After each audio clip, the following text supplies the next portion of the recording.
Hey everyone, welcome to Broadband Deployment News. So the individual states are going to have a lot of leeway in how they design the service areas or the project areas where their subgrantees are going to bid. It's going to vary from little small areas to big areas. In some cases, the providers won't have much input on what they can do to an area. In other cases, they'll have lots of input. So we'll take a look at that in just a moment and see what some of those options are.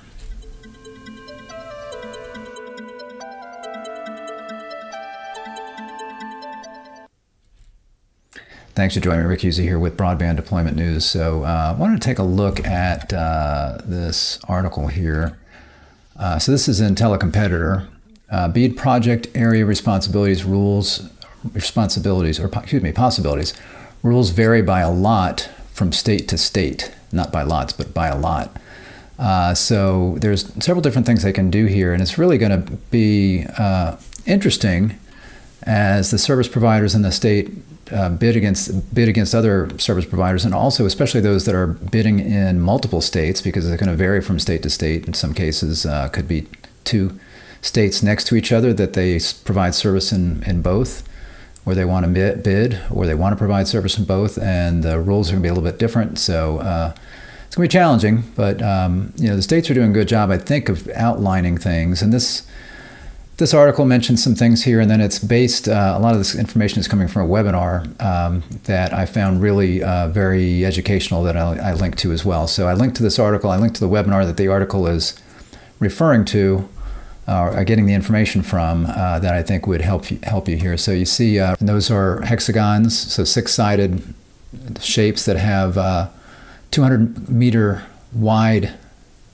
sides, I guess. So it's a very defined shape, and you can have just one, but more likely you're going to have lots of those together. I'll show you an example here in a minute from Louisiana's BEAD map.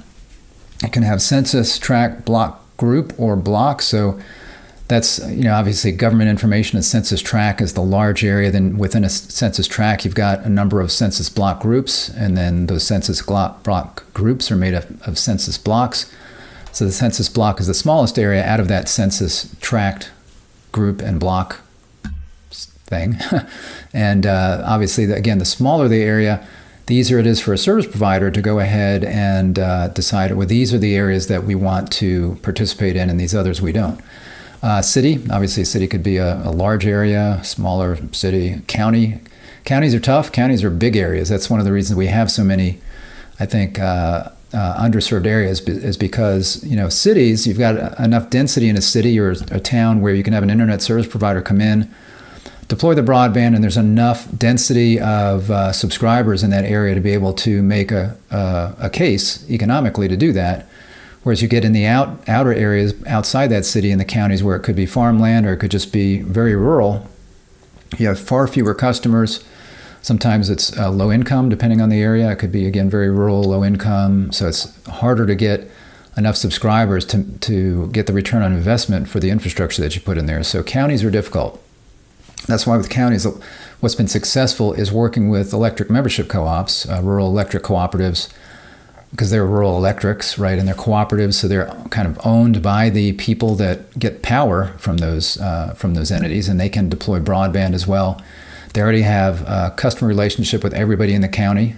If they're serving a county, for example, they already have infrastructure going to every location that most likely that would be getting broadband. You've certainly got them going to the main homes, and any other structures that are going to need broadband are going to have power there as well, unless you're talking about like wireless kinds of things. But so counties, that's a good opportunity, is either a rural electric co-op doing that broadband, or partnering with one.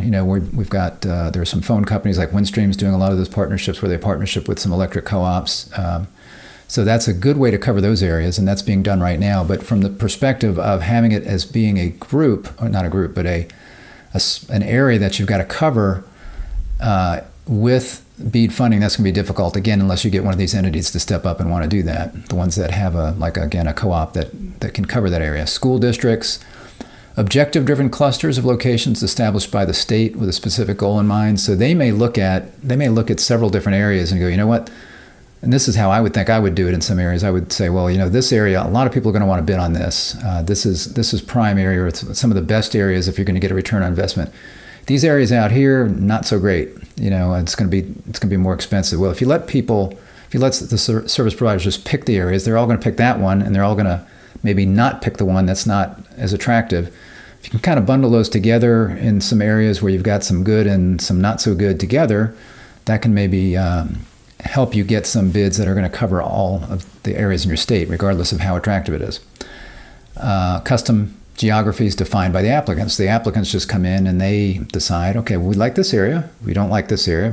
Again, what's going to happen there is a lot of people are going to focus on the really good areas, and you're going to have, I think, some areas that are left out in the cold that nobody wants because they're expensive. That could be, again, low income, could be difficult territory, geography. So you got fewer customers, difficult geography, and all those things make it less likely that you're going to get a return on your investment, even if you're getting paid for that. And a lot of those areas may wind up in the extremely high cost threshold. That's the area where the state will come in and they'll say, if a area, they'll pick a number based on various factors, and they'll say if the cost to deploy per location is higher than this, then that's going to be extremely high cost threshold. And from there, we will there'll be a couple of things they can do. I believe they can waive the matching fee, at least a minimum 25% match. I believe they can waive that in the extremely high cost areas. And then also they can consider other broadband technologies, which is really primarily going to be fixed wireless. You can't do satellite. Nobody's going to do yet DSL. There's no reason to do cable modem if you don't already have coax going there. There's no reason to deploy cable modem, coax, hybrid fiber coax, and not go straight fiber to the end user, really. So it's going to be either fiber or fixed wireless, and the fixed wireless is going to come into play in these extremely high cost areas. So that's one thing that the states may do. And it was mentioned here in the webinar, one of the things that they said was that it seems like a lot of states are holding back on declaring what's going to be the high cost threshold. They're going to wait until the first round of grants go out, and then they're going to see what's left and what people are avoiding. And then I guess maybe at that point determine what the threshold is going to be to try to get some of those other areas covered with some other technologies. So that's something that, again, was mentioned in the webinar. So again, a link to the webinar on YouTube down in the description of this video. Now, I registered for it and I watched it from there, and I think you could still probably register for it if you search the webinar and CostQuest, and you can register on their site. But for right now, it's up on YouTube. I don't know if it'll stay there, but it's up on YouTube, and I've got a link to that. State project areas represent geographic aggregations that locate. Oh, this is from actually the webinar. State project areas represent geographic aggregations or location-level areas of unserved and underserved locations available for BEAD funding. States may adjust the project areas and/or attributes between rounds. And then they've got the different areas here: Hex 9, Census Tract, block groups, etc. Objective-driven clustering. That's again where they try to determine their objectives and cluster different areas together. Then you see here these others, and they've got a couple of pictures in here. I was going to show this is Louisiana's broadband BEAD page, and I'm going to scroll down here because you've got a lot of good info on here in Louisiana. You can see their 5-year action plan, look at their 2 proposals, Volume 1 and Volume 2. You can read the action plan there.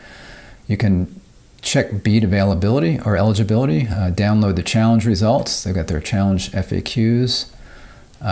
Challenge resources, and here you see BEAD draft sub-project areas. They're calling them these SPAs or sub-project areas, and then you can download the files. If you can take those files, and I didn't look at them, it might be GIS data that you then need to put into a GIS application to show that, but then they've also got this map here that you can zoom in on. I was going to show you what some of these Hex 9 areas look like. So now, I don't know what these colors are because there's no legend associated with this map on here, but these would be your SPAs, your little sub-project areas, and you can see the Hex 9. So each one of these, again, I think it was 200 meters wide, I guess, on each side. And you can see, again, you do have some that are just like this one location. And you can have a project in BEAD that's one location, because if you don't, you're going to have people that don't get access. So this would be a location or a SPA that you could serve. Now, some are contiguous and some are not. You can see these are all contiguous. So a provider could say, I want to do this one, and these, all of this. And then this one that would be maybe kind of expensive to serve, you're putting it together with these, and maybe it's not so bad. Same thing here. You got this one out there. You got some singles out here. So these are the SPAs, and again, these are the hex 9s that Louisiana's put together. So these are not contiguous, but you could certainly bid on all of these, and you might have a better chance of doing that. Now they want you to bid on the contiguous ones, so I don't know if that would harm your bid. We'll take a look at that in a minute, the way it mentions in the article here, but that's what that looks like. Those are the hex 9s and the SPAs. So there's considerable variation among states that are allowing providers to define their own project area. Stegman notes, for example, that Louisiana established clusters of hex 9s, which we were just looking at, which the state calls sub-project areas. Providers can group SPAs together to define the areas they want to serve. The SPAs don't have to be contiguous, but the point system that the state will use in making awards favors project areas comprised of contiguous SPAs, Stegman explains. So again, what does that mean for these areas? These are all contiguous. Maybe contiguous means they're kind of in the same area, but this to me is contiguous. And I would think you would have to bid on this whole area and not just pick one of these if they're connected like this. Maybe I'm wrong. Maybe you could pick something and then it would not be contiguous anymore with this area. I don't know, but again, a provider could decide to pick all of these. I would hope that their bid would not be scored down if they did that, because these are all areas that you want to cover. And if they're willing to do these as well as these, that should be a good thing, right? So again, it says SPAs don't have to be contiguous, but the point system that the state will use in making awards favors project areas comprised of contiguous SPAs. So certainly if you're in Louisiana, I would check with the state broadband office on what that means, especially in those areas where you've got one SPA, or so different areas where you've got one SPA off by itself, and you want to bid on that along with something else. Wisconsin is establishing biddable units based on the state's own aggregation of broadband serviceable locations, or BSLs, and providers can then aggregate biddable units to define their project areas. Here too, the biddable units don't have to be contiguous, but there's a penalty if they aren't. So it sounds again like these are not necessarily the hex 9s, but they're groups of broadband serviceable locations that the state is putting together, and then those can be aggregated by the service providers to do more than one of those biddable units. Texas is offering the most flexibility in terms of how a provider can define its proposed project area. The providers are allowed to group individual BSLs together. So that's you can take every location in your state in Texas, and you can decide which of those locations you want to bid on. And their example in the right here is hard to see. Let me see if I can zoom in on that. Go a little bigger. Wow, it's really big now. Didn't make that any bigger. So, but basically, just picture the broadband map. If you picture the broadband map, that's what that's a picture of. So this is a picture of the FCC broadband map just in the satellite mode. So if you see each individual broadband serviceable location, which is usually like a roof line, a house, then you got a dot in the middle of it. Basically, that's what you've got when you're talking about doing it that way that Texas is doing it. In other words, you could go into the broadband map and draw a polygon around the areas that you want to serve, and that would be your bid that you would bid on. So it doesn't have anything to do with what the state's saying needs to be grouped together. In reading the rules for the state, Stegman said, I didn't see that they had to be contiguous. They're probably, it's just like the other ones. They're going to be contiguous to some extent. The service providers, I guess you could have a service provider come in and just cherry pick all of the best areas, but they're going to have some areas that are going to be contiguous together, and then there are going to be some areas that are left out. Confliction and deconfliction. States that allow providers to establish their own project areas have an important issue to address: how to address overlapping project areas, an issue that Stegman calls deconfliction. So in those areas where you're providing some leeway to the subgrantee where they can put things together, like let's take Louisiana, so they've got the SPAs, and I think they talk about that right here. So you've got the different SPAs together. So again, let's look at that. So you might have, for example, one provider that bids on just this. You might have another provider that bids on this and this. You might have one that bids on these, and then so you're going to have some that are overlapping between the bids. So might have 3 bids for this area because it's more dense, and 2 of them might cover this, and then maybe one of them covers that, that kind of thing. So what happens there? So that is the deconfliction process that you need to do. So it says here, in Louisiana, for example, a question would be, what if 2 providers define project areas that overlap in certain SPAs, but each provider also bid on certain other SPAs, which I was just showing? The answer for Louisiana, Stegman said, is in the first round, the highest scoring provider would win funding for the overlap area, and the other provider's bid would be rejected in its entirety. It's interesting. So if I'm understanding that correctly, if you have 2 providers bid for this, one provider bids just for this, and then the other provider bids for this, and this, I think it's saying in the first round, if the first provider that bid only on this has a better bid, then the second provider's bid is completely rejected, including all of these. And in the second round, the second provider could put in another bid on these. I don't know how this is going to work. How well that's going to work. Certainly, again, if this is an area that both want, then and one only bids on this, and the other's bid is taking into account some of these more difficult areas to serve, I would think if they're trying to kind of average what they're doing over these areas, then the one that's only doing this area would have a better bid. So maybe that tells you shouldn't bid that way. Maybe you need to bid based on just these areas, and you separate them out. You say, okay, I'm going to bid on this area, and I'm going to bid on this, and I'm this and this, and you're not putting them all together. Maybe that's a better way to do it. I don't know. Again, it's a challenge for both the states, and I think for the service providers that are going to be figuring out how to do that. Let's see. Texas, on the other hand, expects to resolve issues involving project area overlap via negotiations, and since projects are defined at the BSL level, the complexity of confliction will be massive, Stegman said. Again, that is because it's going to be every single location on the map that you think about that. Again, it's not these SPAs or even, and those are fairly small, or some bigger like census groups, census block groups. It's not just that you're trying to deconflict. You're trying to deconflict, almost every single location, because you might have significant areas of overlap where you've got 2 areas that are overlapping and lots of different locations that are overlapped within that, maybe from more than 2 bidders. That's going to be very difficult.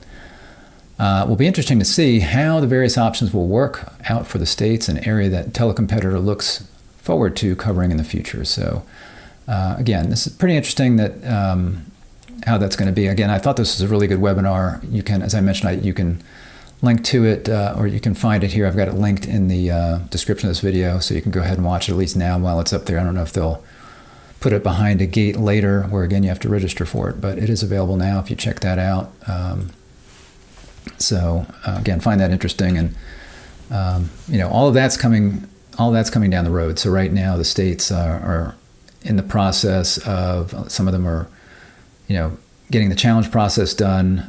Louisiana is the first to be done with just about everything. So I think they may be done. They're probably very close to being able to determine their next steps on this. So, but all of this is going to be coming. So all of these different grant processes and how the states are going to be handling it, and then you've got to go back and forth with your subgrantees. You have multiple rounds of these grants.